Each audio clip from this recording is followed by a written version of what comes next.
Sometimes it's just simply acknowledging something directly with attention is enough to disperse it from the field as, you know, keep it from being compulsively, continuously created within our field.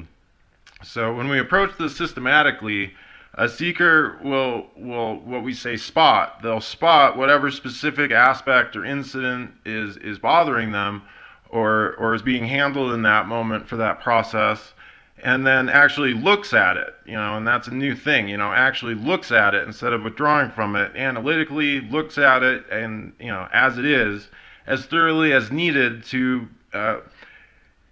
basically, rather than avoiding or maintaining an obscured, fragmented view of the details, the seeker will look, really notice individual details, or what we say facets about something, and that's essentially acknowledging or confronting the thing as it is.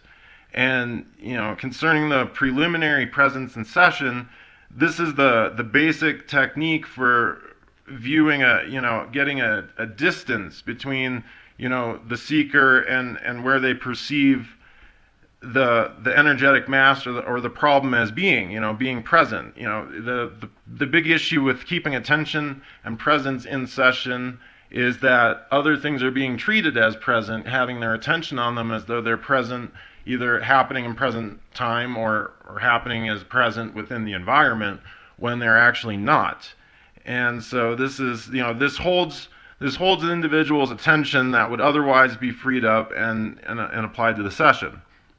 And it doesn't matter, it could be a real concern or actual event, but the seeker, they're treating it as though it's happening in the now. And if the attention, if the attention remains on that problem, and you continue to process other things or just move the session forward and overlook that, there's no gains are actually going to happen. It's all the attention, it was still held on that original issue, and so anything else that you're doing, it's really not available. It's not that a person is being unwilling, it's just simply not available. So and we're not talking about big things here or stuff that would otherwise be handled as part of a systematic processing session, but it could be, the person is coming to, as a professional, a person's coming to your office, and in the process of getting into session, it's checked to see if there's any upsets or anything that would be keeping them from being able to apply that presence, and then they bring up something about an issue with an automobile or something that took place on their way to actually coming to get processing. See, unless this is handled as a preliminary, that's still where some of the attention and awareness is being kept. And so once you can kind of just, acknowledge, handle, just put some distance between, what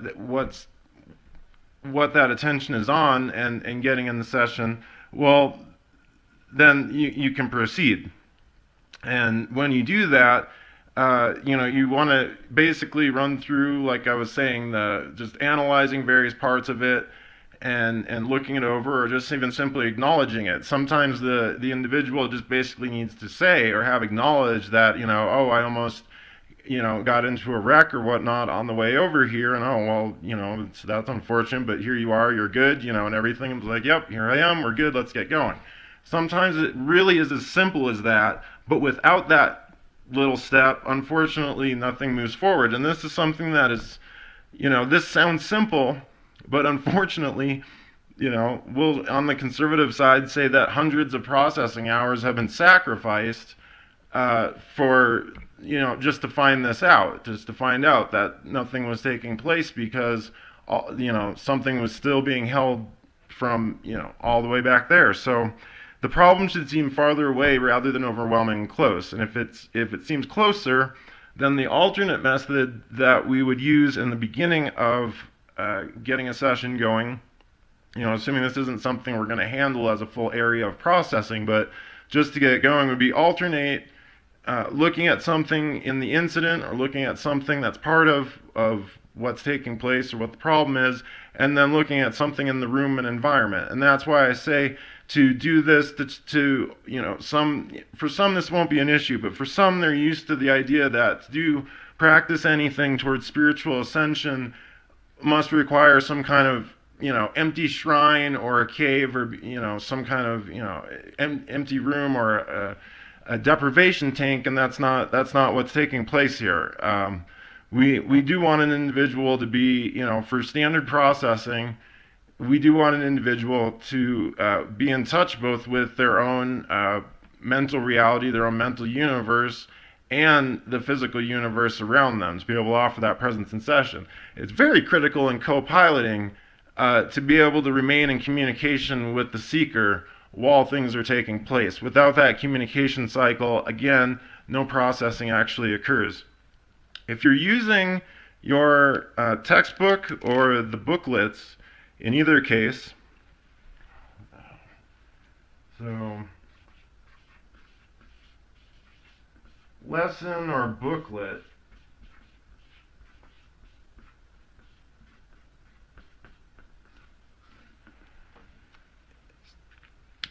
so in your Fundamentals of Systemology textbook, the hardcover textbook, this is composed of 6 individual lessons. So by lesson, I don't mean the lectures, or in the case of YouTube, the videos. I mean the actual lessons or the booklets. This is also available in 6 individual pocket-sized booklets. So in the lessons 1, 2, and 3,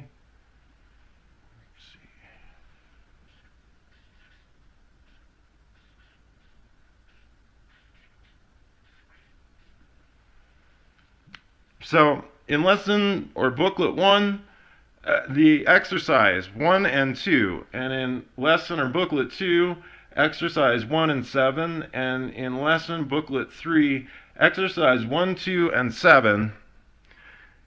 These are actually all perfect examples of opening procedures for getting a seeker's in-session presence.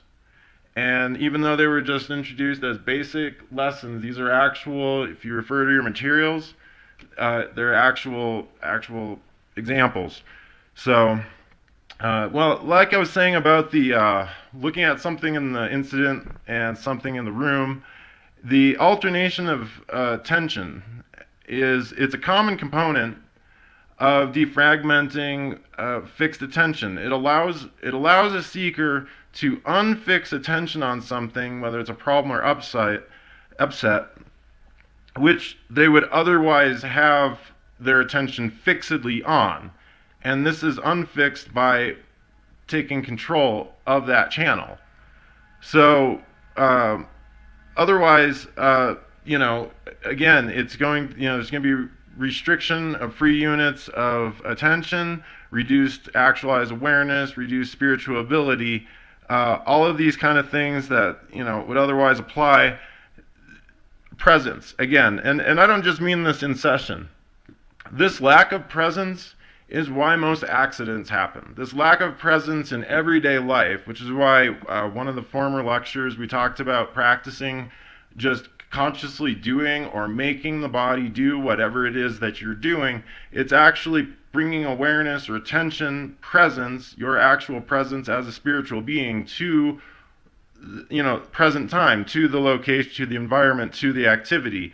This is something that, again, a lot of people are not in the practice of doing, and this is something that has to be corrected if one wishes to, proceed into upper levels of, higher spiritual ability and knowingness. This is critical.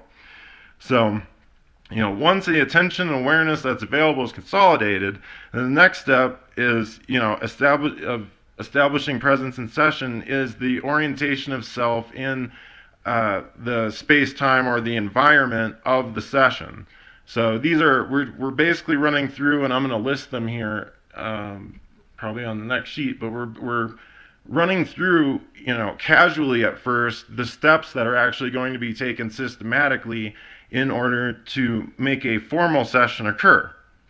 So, we're bringing total awareness to the present time location, the space of the session, and then the individual to the present control of the body as a genetic vehicle, and control of the mind that's operating all of this, and presence of awareness as the one doing it. We're doing this incrementally, so don't be overwhelmed. That's why we have processing levels. This is done on a gradient scale.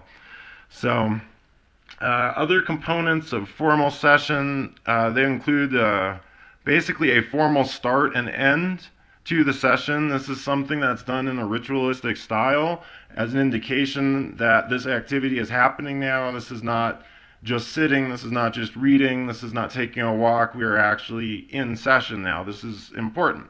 And as you work through various processing levels, you actually find it's much easier to get in session, and that your preliminaries don't seem so, as seem so much like processes in themselves, even though they actually are.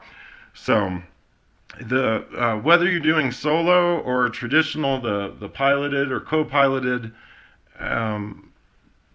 processing, you're going to use the same formal session formula that we'll put up here, and it's also found in your textbook or in the 6th lesson booklet of the fundamentals series. So the difference again is that communication factor taking place. The solo, your communication is self to self, and co-pilot, a individual is directing a communication to you, which you are then directing as self. And what is that communication? Well, we abbreviate it, and there's plenty of room here to do that. We abbreviate it as PCL, and that means processing command line. And I know that sounds, command lines and what. Basically, that terminology. This isn't, people have some people have some, reservations about words about control, command, or whatnot. So the command line in this sense, it's really named for the act of inputting a command line into a computing device. So solo or not, the seeker directs the processing command line to their mind system as self, and a pilot or a co-pilot is really an assistant to this process. So the PCL, which is just an easy way to abbreviate it, because we say processing command line so many times or in the text. So the PCL is not any kind of magical incantation. It doesn't spontaneously produce like actualization. It doesn't have that power. However, one thing that it does have the power for is a misunderstood one. A PCL, a command line, some instruction that's given during processing that is not understood or misunderstood does have the power to actually slow or stop forward progress. So these are important to make sure you have a clear understanding, and as a solo pilot, that puts it completely in your hands to have to fully understand, what it is that you're doing, to understand the instructions of your process before you're doing it. A co-pilot or a traditional pilot, it's their responsibility to make sure that the seeker understands the command or the process before running it. So some responsibility needing to be done there. That being said, solo processes or solo sessions, they can actually, for the most part, be run, and we use that term run a process. They can actually be run silently for the most part as mental commands, but it's not an absolute rule. You should be handling, though, the commands directly, not imagining as though you're being another person that's giving yourself a command. So that's just important. It's only come up a couple times, but it turned out to, again, slow or stop solo processing. So I'm kind of throwing some little bits at you that don't always seem like they're a big deal. And yet over many years of playing with this and experimenting with this development of work, we've been able to find and hit upon some little details that actually they have the ability to hold things up, keep things from happening. So the next thing I guess we'll go through the basic script. that's given. And again, this is a basic formal session script. It is found in the back of your Fundamentals of Systemology textbook or booklet 6 for lesson 6. So this is the outline for the formal session that we use pretty much throughout the Pathway to Ascension processing levels 0 through 6.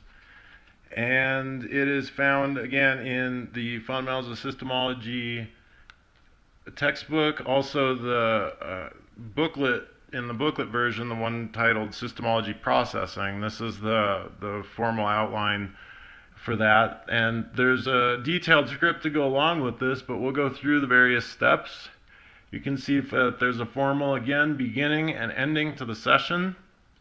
There's a manner of opening procedures to handle presence and orientation of the seeker into the session, and then involving processes, start, changing, and stopping a process. So we have beginning and end of a session. And these are important to know because this is how this is a systematic understanding here. The session itself is the session, beginning and end of the session. You can start, change, and stop a process. Start, change, and stop also happen to be the 3 components of control. The only thing you can do to a system is start, change, or stop it. That's not part of the script, but that's just some stuff for you to know.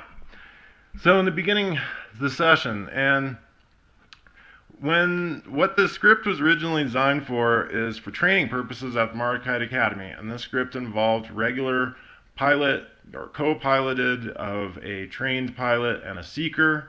So when we talk about this script, we're talking about the way it was originally developed for co-piloted traditional piloting. This can be just as easily adapted to solo, and basically asking yourself, going through a series of checks and so forth. So we'll just go through this. Beginning the session, pilot asks, would it be okay with you if we begin the session now? Seeker answers, okay. Then the key critical component to completing that step is start of session. Pilot says start of session, or a solo seeker indicates to themselves the session has started, has begun. So that takes care of that one. Of course, if the person, we could eliminate, if the person that you're asking, is okay if we begin this, and they say no, well, then you're going to want to address that before continuing on here. But we're going to assume that we can continue, and so we'll go into opening procedures. Now, the first one, presence in session, is actually the main bulk of what we've been talking about for this lecture. Presence in session. Asking, is there anything going on that might keep your attention from being present in session? Okay, now if there's not, then you go down, you continue on to step B. But if there is, in co-piloting, the correct PCL is tell me about it. And then after the seeker does, all right, how does the problem seem to you now? And if it's further away or handled, you can acknowledge that, and then again, go down to B. If not, then we talked before about alternating attention. It's about something in the instance, about something in the room, alternating this command line as needed until, again, presence can be brought into session. And again, we're not expecting that the situation is just going to handle itself. We just need to be able to take our attention off of it, of being a problem that's present with us right now while we're taking care of something else. So we may even actually be, hoping to deal with this to a further extent in another, within another process or so forth. But so long as it's overwhelming the individual, they're not going to get much else done. Once presence can be provided in session, the next step is orientation in present space-time. So we actually experimented with this a little bit, or I talked about those other exercises in your booklets being part, good opening procedures. Get the sense of you making that body sit in that chair. And in that, you're not telling the person sit in that chair. Of course, they're already sitting in the chair, presumably. So the idea is to get the sense of making that body do what it's doing. This is bringing an orientation to the present, in the actual present space-time of the environment, the body that is being used as a locational within this universe. So in the script, get the sense of you making that body sit in the chair. Okay, get a sense of the floor beneath your feet. Do you have that real good? If no, acknowledge that, and then go back to trying to get presence back in the session because something may still be amiss there. And if yes, the other steps we have here, tell me some. Oh, recall a time that something seemed real to you. Tell me something about it. And then look around and spot something in the room, and what do you notice about that? Again, alternating, think about something, recall something, looking at something within what's being recalled. We don't just do that with eliminating problems. We do that to gain control over awareness and attention in session. So looking at something subjectively, then looking at something objectively in the room. These can be repeated as, these steps can be repeated as many times internally as it takes to get an individual either into session to be able to work on on another process, or again, the reason we give this as part of the basic course is there's a lot of, dare I say, therapeutic value in the practice of the formal session just in and of itself and independent of any other processing. So part C of opening procedures is control of mind-body connection in session. That sounds real technical. This is a real basic exercise that we actually do. Some of you will remember in 2020 when we did the metahuman destinations workshops and the research volumes that are published on that we had a exercise called it's called Bell, Book, and Candle, which is there's a whole background about why we selected those words, but we've simplified it now, at least for these purposes of the formal session. You're taking two dissimilar objects, and here they're listed as item 1 and item 2. They're presented within reach, or alternatively, you can use two distant points in the room, and in which there's a command to walk between them. It would be inserted, but the basic ones are the basic commands for this is pick up item 1, tell me about its weight, tell me about its color, tell me about its texture, put it down. Pick up item 2, tell me about its weight, tell me about its color, tell me about its texture, and put it down. Now this series of command lines, it's actually repeated several times until there's really no communication lag for several full series of them, and duplicate answers start reoccurring, and then you can acknowledge that as being complete and continue.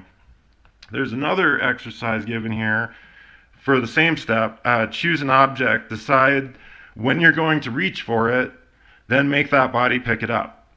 Now decide when you're going to put it down, then make that body put it back where it was. And an individual would repeat this, or if a pilot's directing them, you repeat this until there's no, again, communication lag for several full series of that. And we talked about communication lag before, of just basically, asking a question or giving, in this case, issuing a PCL for a process and having it actually completed.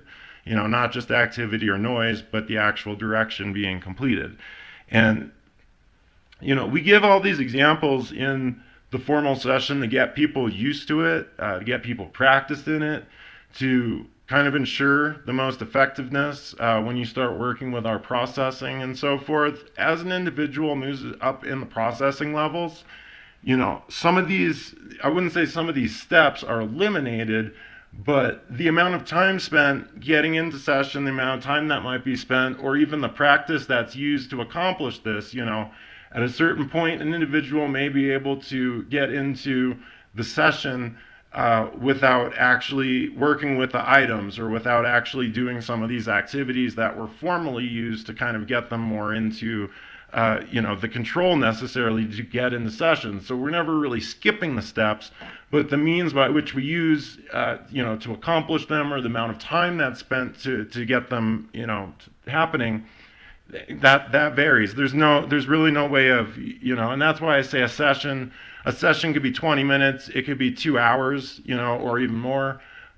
Usually at a 2 hour mark, at least, for myself, I try to make sure there's breaks taken. There's grinding this stuff doesn't seem to work very well either. So you can do intensives. You can do, we've outlined potential weekends, where there's 8 hours of processing a day that a person might have, in a structured kind of workshop environment, but it's not going to be sitting for 8 hours at a time. So, then, then again, establishing the session. Once these things have been resolved, you establish that there is a session. Is that the presence is there, and in the case of co-piloting, finding out if they have any goals for the session or anything particular that needs to be addressed before, that may itself determine what processing ends up getting run, or before a certain level or just regimen of standard processing is run, that's a break to just make sure that, again, there's communication between the pilot and seeker, that they're not just, being run around. So starting a process, formally saying, I'd like to start a process, would that be okay? All right, the command lines are such and so forth, and does that make sense? Again, very clear, important to clear up misunderstood words before actually starting the process. So part of starting a process means making sure the process can be run and that it's understood. Changing a process, the change of multiple processes may be run within a single session, in which case you may need to change a process.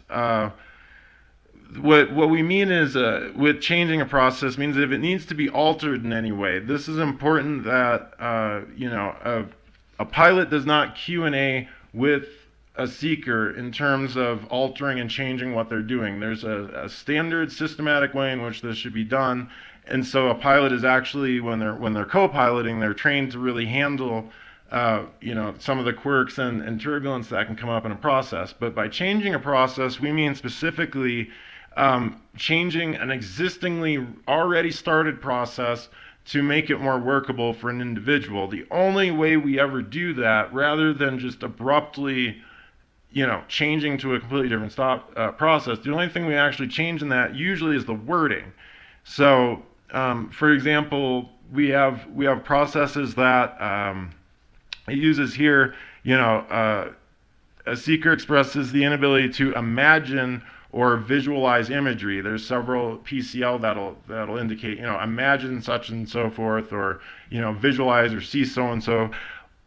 In this case, rather than changing the process entirely and be like, well, they can't imagine, they say they can't imagine anything, so I guess, well, we shouldn't do that or whatever.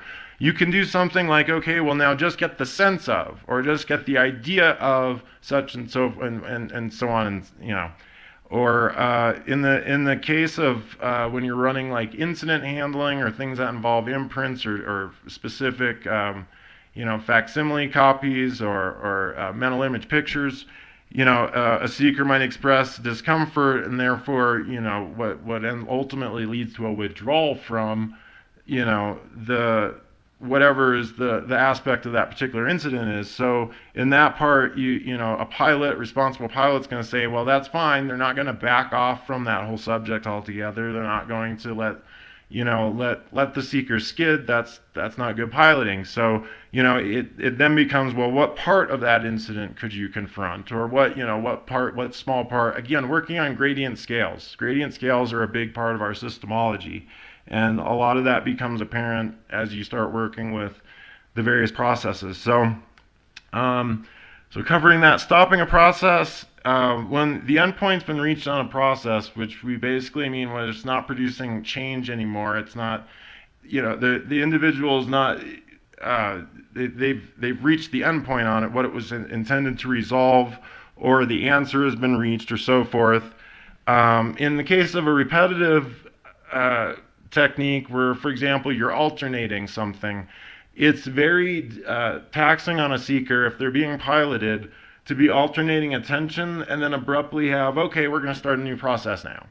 So one of the bridges on that one might do is, well, we'll run this process, a couple more times, and adding if that's okay with you. Always engaging permission from the seeker before doing various things. Again, in co-piloting, it's getting that kind of participation, acknowledgement, and agreement on the part of the seeker in traditional piloting is a critical component of why that works, and it does work very well. Let's see. So generally, process after can I do that a couple more times? Is that okay? The process might be run 2 or so more times, and that's about it. And then, okay, is there anything you'd like to tell me before we end this process? And this would give a chance for the seeker again to communicate something before again, keeping their participation involved, their presence involved in the processing, and their agreement as to what's taking place. That's also a point when endpoint realization, certain processes are run to get to a certain endpoint. So if an endpoint realization has been reached, that might be a time where they would communicate that, or they may just communicate that, in which case that would be an indicator to change off of the process. So, and then again, so in starting a process, you're getting an agreement, and just indicate start of process, just as we said, start of session or beginning of session, begin session. Stopping a process, we say, end of process. Again, treating this systematically as if we're dealing with a computing device, because, well, essentially we are. And ending the session, so once the processes, or, a single process or a series, whatever has been, chosen to take place for this duration is been completed, then, before abruptly, again, just like bridging and providing a transition for stopping, we bridge or provide a transition with ending the session. Well, is there anything you'd like to tell me before we end this session? So on and so forth. And the pilot's always acknowledging or handling whatever communication they're receiving from the seeker. And then, of course, at the very end of this, we would have, okay, end of session. And so I've blown through this very, very quickly, just for time purposes. It's something that requires some study. You're not going to get all of it from just hearing this lecture. You really want to look at the script. You want to look at the materials in that textbook, particularly that lesson. If nothing else, you want to look at the lesson booklet for Systemology processing for the basic course before you continue on. And so this essentially, once you can accomplish this and have done some practice with this, even on your own, this essentially would complete the Fundamentals of Systemology basic course. And so you might be wondering, well, where do you go from there? Rather than referring back to some of the older research volumes that are still available, we have the Pathway to Ascension. This is available in 2 volumes and 2 hardcover volumes, and you only need to pick them up one at a time. Do volume 1 before you worry about volume 2. They're also available in 16 different lesson booklets, pocket-sized lesson booklets that you can acquire, and all those we will demonstrate and show in our next course. But for the meantime, well, consider yourselves graduates of the basic course of Fundamentals of Systemology. The Joshua Tree Imprint, JFI Publications, in conjunction with Mardukite Academy and the Systemology Society, present the single greatest breakthrough of the 21st century for all humanity, the perfection of a new standard systemology, a complete map for the way out from the bottom to the top, and your key to being an ascended master in this lifetime. Everything you need is contained in 3 progressive, self-guiding courses: the Fundamentals of Systemology Basic Course, the Pathway to Ascension Professional Course, and the Keys to the Kingdom Advanced Training Course. And each should be studied and applied in their intended sequence and order as displayed in this video. All 3 courses combined are available as 5 standard hardcover volumes, but also as 33 installments, since each single course lesson is also available individually as a pocket-sized manual.